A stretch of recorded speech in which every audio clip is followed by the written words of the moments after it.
Korki w Warszawie zatrzymały panią Miriam Szadet z Fundacji Estera. Miejmy nadzieję, że dotrze za kilka chwil do studia Telewizji Republika, ale zanim to się stanie, to ja chciałam państwu przypomnieć materiał dotyczący między innymi tej sprawy, o której będę rozmawiać z panią Miriam Szadet, zachowania imigrantów w Europie i dramatycznych, czasami wyjątkowo drastycznych wydarzeń, które są ich udziałem.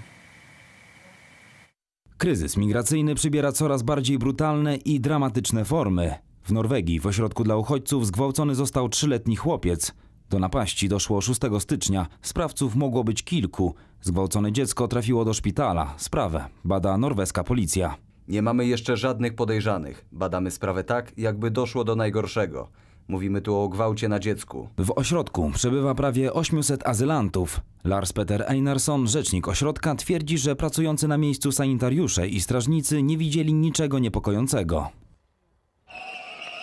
Do tragedii doszło 2 tygodnie po masowych napaściach na kobiety na tle seksualnym i rabunkowym w Niemczech, m.in. w Hamburgu i Kolonii, których dopuścili się imigranci. Podobne ataki były zgłaszane w Austrii, Szwajcarii i Finlandii. Zdaniem wielu polskich parlamentarzystów Europa okazuje całkowitą bezradność wobec narastającego problemu z imigrantami. Mamy do czynienia naprawdę nie z jakąś falą uchodźców, a co z regularną inwazją, obcą kulturowo, taką inwazją, jakiej Europa doświadczała w IV-V wieku. Przed konsekwencjami dyktowanej przez Angelę Merkel polityki imigracyjnej, których jesteśmy obecnie świadkami w Europie, przestrzegał już we wrześniu zeszłego roku Jarosław Kaczyński. Istnieje poważne niebezpieczeństwo, że zostanie uruchomiony proces, który będzie w wielkim skrócie wyglądał mniej więcej tak.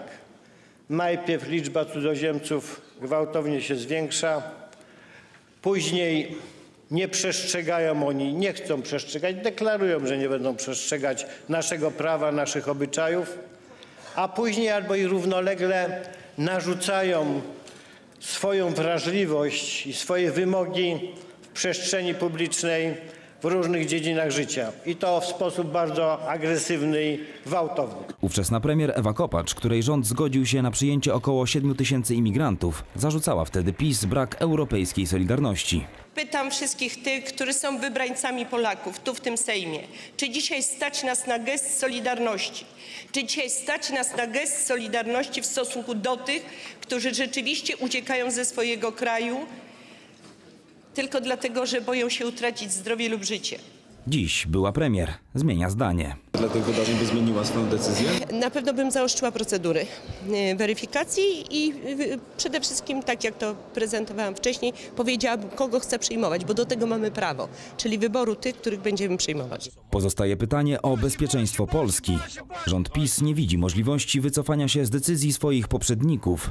Premier Beata Szydło zapowiedziała, że zgodzi się na przyjęcie w tym roku maksymalnie 400 uchodźców, a kryteria ich przyjęcia będą surowe. Mam podejrzenie, że takie ostre kryteria przyjmując, nie będzie nawet możliwości, żeby wykonać tę decyzję w takim wymiarze, o jakim mówimy, bo po prostu myślę, że nie znajdzie się tyle osób, które będą te ostre kryteria spełniać. Tymczasem lewicowa Europa pozostaje ideologicznie zaślepiona i nadal bagatelizuje różnice w obyczajowości, kulturze i religii przybywających osób. Jednak różnice kulturowe między naprawdę bardzo od siebie odległymi społeczeństwami, no zawsze powodują, kiedy one się spotykają, zawsze powodują poważne reperkusje i ignorowanie tego no, było przejawem kompletnej ślepoty i takiego właśnie ideologicznego zaślepienia. Tak? Natomiast kiedy rzeczywistość i fakty pojawiają się, no to okazuje się, że nie da się ich ukrywać. Europejskie elity wciąż trwają w iluzji multikulti.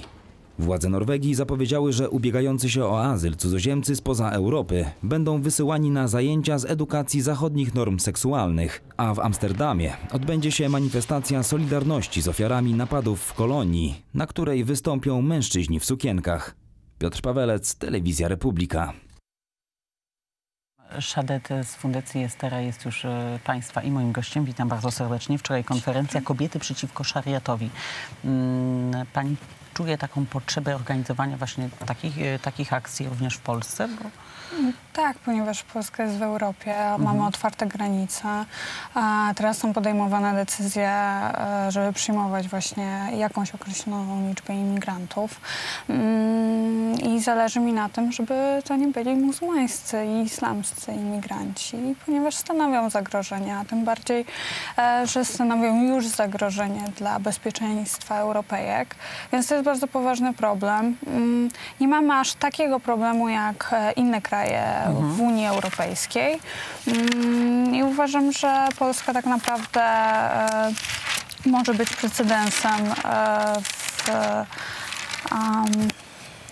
w propagowaniu pewnych rozwiązań. Ja przed chwilą państwo słyszeli ten głos szeleszczących stron gazet. Ja powracam do artykułu, o którym dzisiaj państwu wspominałam, artykułu w Gazecie Wyborczej, że pod tytułem "Po kolonii rosną antyemigranckie nastroje". Przyznam szczerze, że tu jest bardzo ciekawe uzasadnienie, może bardzo oryginalne nawet, tak to powiem ironicznie. I chciałam, żeby pani się do tego odniosła. Otóż jeden z ekspertów, którego cytuje Gazeta Wyborcza, stwierdza, że do tych scen i do tych zdarzeń gwałtu, przemocy seksualnej wobec kobiet, do jakich doszło między innymi w Niemczech, ale nie tylko, dochodzi dlatego, że ci młodzi mężczyźni, którzy przybywają z krajów muzułmańskich, oni są przyzwyczajeni do zupełnie innego życia, nie są przyzwyczajeni do obcowania z nieznajomymi kobietami, do picia alkoholu i oni w pewnym sensie zostają zdemoralizowani przez europejskie zwyczaje i dlatego tak jakoś nie mogą sobie poradzić, nie mogą się w tym odnaleźć i trzeba dać im czas, trzeba ich wyedukować, nauczyć, jakoś może wesprzeć w tej trudnej chwili. Co pani myśli o takim tłumaczeniu? Rozumiem, że winę ponoszą ofiary, nie oprawcy. No chyba wszyscy w ogóle, nawet nie tylko ofiary, generalnie w ogóle Europa cała kultura europejska ponosi winę. Bo takie jest podejście muzułmanów w ogóle i islamu do kultury europejskiej, że ona jest za wszystko winna, i winą jest przede wszystkim to, że wykazuje nieprawidłowości i to, co jest złe w kulturze islamskiej. I ich podejście do kobiet tak naprawdę. To, że my jesteśmy w stanie otwarcie mówić to, co jest złego w Koranie, mówić, że nie powinni tak traktować kobiet, że łamią w ogóle prawa człowieka, że w ogóle ich podejście do wyznawania religii, bo dla mnie to nie jest religia, to jest system totalitarny, który jest forsowany na ludziach. Po pierwsze, nie można odstąpić od wiary, ponieważ grozi śmierć. Po drugie, wszystkim innowiercom też grozi śmierć. Jest ponad 169 wersów nawołujących do mordowania innowierców. Więc my dla nich tak naprawdę jesteśmy nikim. Oni nas albo mają nawrócić, albo po prostu potraktować tak, albo kobiety tak, jak potraktowali właśnie inne kobiety w kolonii, albo zabić, tak jak chrześcijan na Bliskim Wschodzie po prostu mordują. Pani zdaniem to, co się wydarzyło w kolonii, w innych niemieckich miastach, ale też w innych miastach, w innych krajach europejskich, to nie jest żaden wypadek przy pracy, to nie jest jakieś coś wyjątkowego, tylko to jest standard. Do tego, jeżeli Europa nadal będzie zdecydowana na to, żeby przyjmować kolejne fale imigrantów, to do tego również musi się przyzwyczaić. Tak. Będzie coraz gorzej i będzie wojna.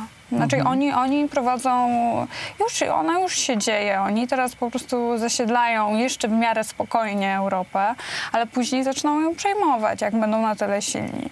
A z czego to wynika to podejście do kobiet, pani zdaniem? Z tego, że status kobiety w islamie, społeczeństwach islamskich jest generalnie niższy, czy też jeszcze dodatkowo jest to wzmacniane przez to, że status kobiet niewierzących jest jeszcze niższy? Tak. To mniej więcej tak. Z tych dwóch rzeczy to wynika. Po pierwsze, muzułmanie traktują swoje kobiety jako mniej niż zwierzęta praktycznie. Mogą mieć 4 żony, mogą je bić. Jest napisane w Koranie, że na przykład mąż właśnie powinien bić żonę. Może nie za mocno, jeżeli będzie bardzo posłuszna. I jeżeli coś z nią ustali, powinien jej płacić za współżycie, więc traktują swoje już kobiety jako prostytutki, którym po prostu dadzą wynagrodzenie, jakiś ochłap jedzenia albo czegokolwiek, a z kobiet mogą używać innowierców. Znaczy niewierzących kobiet, no to mogą robić co chcą. Jeżeli wezmą je we władanie, a pojęcie wziąć we władanie to znaczy osaczyć, okrążyć, tak jak miało to miejsce w kolonii, więc im na to religia pozwala.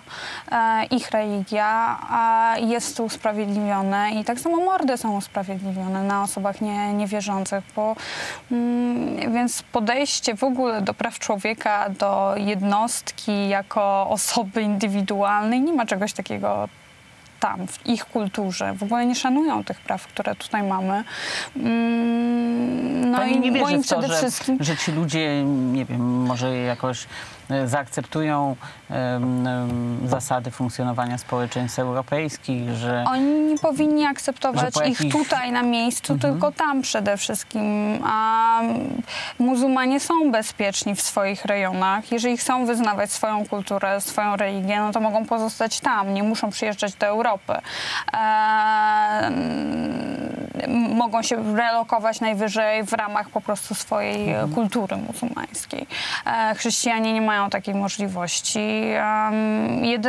Jedyna nadzieja dla muzułmanów jest taka, żeby się nawrócili, ale też oni mogą kłamać, więc to jest ciężko do określenia wtedy, czy ktoś faktycznie się nawrócił, czy nie. Takie asymilacyjne pani nie wierzy w ich sukces? Nie, ale na pewno nie na terenie Europy. A dlaczego nie na terenie Europy? Ponieważ mogą kłamać. Oni, muzułmanie, wszyscy są uprawnieni do tego, żeby szerzyć islam i jeżeli chcą właśnie propagować tą ideę, no to mogą kłamać i stosować wszelkie środki, więc nikt nie jest w stanie, nawet służby izraelskie nie są w stanie zweryfikować intencje danej osoby wychowanej po prostu w tego typu kulturze. Bardzo dziękuję. Pani Miriam Shadet, prezes Fundacji Estera, była Państwa i moim gościem. Mimo wszystko dziękuję, że udało się Pani do nas dotrzeć. A ja Państwu bardzo gorąco dziękuję za wspólnie spędzony poranek i przypominam, że dzisiaj o 21:30 kulisy manipulacji w imieniu Piotra Lisiewicza i swoim zachęcam. Proszę być wówczas z Republiką. Mamy kilka ciekawych materiałów dla Państwa przygotowanych. Do zobaczenia.